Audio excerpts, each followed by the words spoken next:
Hey chat, I'm Jerry and you are watching Jerry Video. मैं इसमें अपनी कुछ स्टोरी शेयर करने वाली हूँ तो and I hope you like this story and don't forget to subscribe my channel if you are watching this video. तो ये मेरा फर्स्ट लॉन्ग वीडियो होने वाला है जिसमें मैं अपनी स्टोरीज बताऊंगी और ये मेरा कैमरे के सामने फर्स्ट टाइम है। लॉन्ग वीडियो कैमरे के सामने फर्स्ट टाइम बना रही हूँ तो मुझे उतना एक्सपीरियंस नहीं है, बट आई होप सो कि आगे वाले टाइम में मैं अपने जो फियर ऑफ कैमरा है उसे कम कर सकूँ और थोड़ा ज़्यादा और कॉन्फिडेंट हो सकूँ। तो ये बात है 2019 से लेके 2020 के बीच में, जब कोरोना चल रहा था। तो उस वक्त हमारे स्कूल भी बंद हो गए थे, मेरे कैंसिल हो गए थे, 10th के बोर्ड फिर नहीं हुए थे। तो मैं बहुत वैसी लड़की थी अपने दोस्तों के साथ अपने फ्रेंड्स में ज़्यादा रहती थी। तो ये मेरे लिए बहुत बड़ा शॉकिंग शॉकिंग मेमोरी अभी तक है मेरे लिए, क्योंकि इसमें क्या हुआ था मेरे साथ। मैं पहले अपने दोस्तों के साथ इतना रहती थी तो मुझे अकेले रहने का कोई वो नहीं था कि मैं और अकेली रहूं।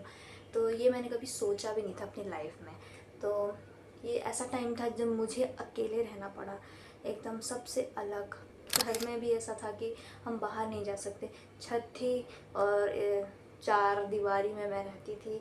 और मुझे डिप्रेशन भी हुआ था और ये बात सच में किसी को नहीं पता कि मुझे डिप्रेशन, मेरी फैमिली तक को भी नहीं पता। तो मेरे कुछ फ्रेंड्स को पता है, वो भी मैंने तब उन्हें बताया जब मैं कॉलेज में आई। उससे पहले उन्हें कुछ नहीं पता था। बात ये है कि मेरी कोई भी प्रॉब्लम होती है तो मैं उसे ज़्यादा शेयर नहीं करती, तो मैं उसको अपने तक ही रखती, इसलिए तो वो मेरे लिए बहुत ही ज़्यादा ट्रॉमेटिक ईयर था जब मैं अपने दोस्तों से एकदम अलग हो गई थी। फर्स्ट टाइम एक अकेलापन महसूस कर रही थी। खुद में ही रहती थी, मैं एक अकेले रूम में जाती थी, बहुत अंधेरा रहता था वहाँ पे और मैं हमेशा हमेशा मेरे आंसू निकल जाते थे। ये मैं अपने आप से इतनी परेशान थी कि मैं ऐसी क्यों हूँ। मैं बहुत कंफ्यूज थी, मेरे अंदर बहुत ज़्यादा सेल्फ डाउट थे और मैं बहुत छोटी भी थी। दिन बीतते गए, देन आई रियलाइज्ड कि मैंने क्या करा, धीरे धीरे मैं खुद से बातें करने लगी। मैं अपनी बालकनी में जाती थी, वहाँ हमेशा एक तारा रहता था जो सबसे ज़्यादा चमकता है। I talk to that star, like seriously मैं उस स्टार से अपनी सारी बातें शेयर करती कि मैं क्या फ़ील कर रही हूँ, कैसा फील कर रही हूँ। ऐसा लगता था कि समवन इज़ लिसनिंग मी। तो मैंने अपनी बातें किसी को नहीं बताई, मैंने सिर्फ अपनी बातें अपने तक ही रखी और मैं सिर्फ उस स्टार को अपनी बातें बताती थी। तो वहीं से मेरा बिलीव सिस्टम बढ़ा, गॉड पे मेरा बिलीव बढ़ा, क्योंकि उससे पहले मैं बहुत ज़्यादा बिलीव ही नहीं करती थी। मैं ना पूजा पाठ करती थी ना कुछ करती, लेकिन उस पीरियड के बाद मुझे ऐसा लगने लगा कि यहाँ एक ऐसी एनर्जी है, एक पॉजिटिव एनर्जी जो मुझे सुन रही है, मेरी प्रॉब्लम्स को सुन रही है और जो मुझे फिर ऐसा फील करा देती है। कोई अकेलापन नहीं लगता था, अपने साथ में इतना खुश थी, बहुत खुश थी मैं अपने साथ। तो फिर मैंने ऐसे ही बहुत सारे मैजिक होते हुए भी देखे अपने लाइफ में, इतना सब कुछ हुआ मेरे साथ। लेकिन उसके बाद सब ठीक हो गया क्योंकि मैं अपने ऊपर काम करने लगी, मेरा एक अलग से पर्सपेक्टिव बन गया। तो मेरे दोस्तों से मेरी स्ट्रीम बिल्कुल अलग हो गई थी और मैं एकदम बिल्कुल बदल चुकी थी। मैं खुद को नहीं पहचान पा रही थी कि ये मैं हूँ।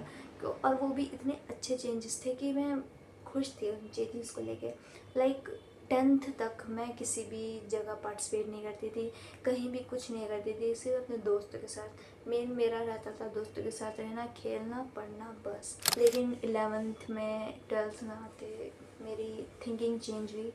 मैंने 11th में फर्स्ट टाइम मैंने अपना पोएम कंपटीशन के लिए मैंने पार्टिसिपेट किया। और वो भी कब क्या, मेरी एक दीदी है, मेरी एक कज़न सिस्टर है, उन्होंने गलती से ग्रुप में बोल दिया था टीचर्स के कि हाँ मैं करूँगी पोएम। तो मैं उस वक्त बहुत स्ट्रेस हो गई थी कि यार मैं कैसे करूँगी, मैं तो कभी लोगों के सामने बोला ही नहीं, कभी ऐसा कुछ किया नहीं। बट मैंने प्रैक्टिस करी, थोड़ा बहुत किया। और जिस दिन मेरा कंपटीशन था मैंने सिर्फ ये सोचा, मुझे नहीं पता था कि मैं मेरी पोजीशन क्या, मुझे बस इतना पता था कि ये टाइम निकल जाए कैसे भी, ये टाइम कैसे भी मैं निकाल दूँ, अपना पोएम अच्छे से कर लूँ, बस और कुछ नहीं चाहिए मुझे। मैंने अपनी पोएम दी और मैंने कॉन्फिडेंटली दी। मेरा ऐसा मुझे लगा ही नहीं कि वो मेरा फर्स्ट टाइम है, पर मैंने जो प्रैक्टिस करी थी वही मैंने बोला। It was a funny poem, Hindi में थी, तो मैंने ऐसे ही बोला, ऐसे ही लोगों को सुनाया। तो जब बारी आई सर्टिफिकेट देने की और मैं पीछे बैठ के ये बोल रही थी कि हाँ फर्स्ट ये आएगा, सेकंड वो आएगा, थर्ड वो आ जाएगा, फिर हो गया। अचानक से सेकंड पोजीशन में मेरा नाम आया and I was like oh my God, मैं ऐसा हो ही नहीं सकता कि मैं और सेकंड पोजीशन पे। ये बहुत ही मेरे लिए बहुत ही ज़्यादा एक्साइटिंग चीज़ थी कि मैं जो कभी किसी चीज़ में पार्टिसिपेट नहीं किया, वो अचानक से सेकंड आ गई, वो भी एक हिंदी पोएम में। तो उसको सुन के मैं बहुत ज़्यादा खुश हुई, मेरे को सर्टिफिकेट मिला। देन मैंने ऐसे ही फिर उसके बाद और भी कंपटीशन हुए थे। फिर हुआ मेरा इंटर, जो बहुत सारे स्कूलों के बीच में होता है, फिर वहाँ पे भी मेरी पोजीशन आई गेस सेकंड आई थी और उसका रिज़ल्ट मुझे 12th में मिला था, बहुत लेट मिला था।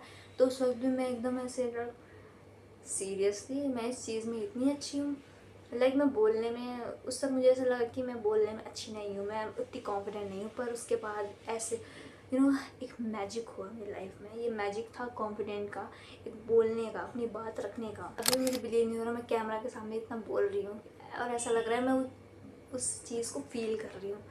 हाँ, तो ये मेरा कुछ हिस्सा है। बाकी कॉलेज की बात मैं फिर कभी बताऊंगी। अभी के लिए ये मेरी कुछ इतनी स्टोरी है जो मेरे लिए अभी भी बहुत ज़्यादा मायने रखती है। ये मेरी फर्स्ट अचीवमेंट थी मेरी ज़िंदगी में, जब मैंने किसी चीज़ में कोशिश करी, वो भी अकेले। उससे पहले जब मैं छोटी थी, फिफ्थ तक मैं ग्रुप डांस में, मैं डांस में बहुत अच्छी थी फिफ्थ तक, और वो भी ग्रुप डांस। मैंने कभी भी अकेले सोलो डांस का मैंने कभी सोचा नहीं था और मैंने ना किया कभी। और वही उसके बाद मेरा स्कूल चेंज हुआ, 6th से 12th मैंने फिर दूसरे स्कूल से किया और मुझे बहुत अच्छे दोस्त मिले थे, लेकिन उसकी स्टोरी भी अलग है थोड़ी। मेरा स्कूल जो था, स्कूल मेमोरीज वो बहुत अच्छी थी, तो मैं चाहती हूँ कि मैं ये सब शेयर करूँ आपसे। मैं आपको बताना चाहती हूँ कि everything happens for a very very good reason. बस that's for today and I hope आपको ये मेरी स्टोरी बहुत इंगेजिंग लगी होगी, फर्स्ट अचीवमेंट स्टोरीज़। तो ऐसे ही सपोर्ट करो मुझे, सब्सक्राइब करो मेरे चैनल को। Thanks for watching.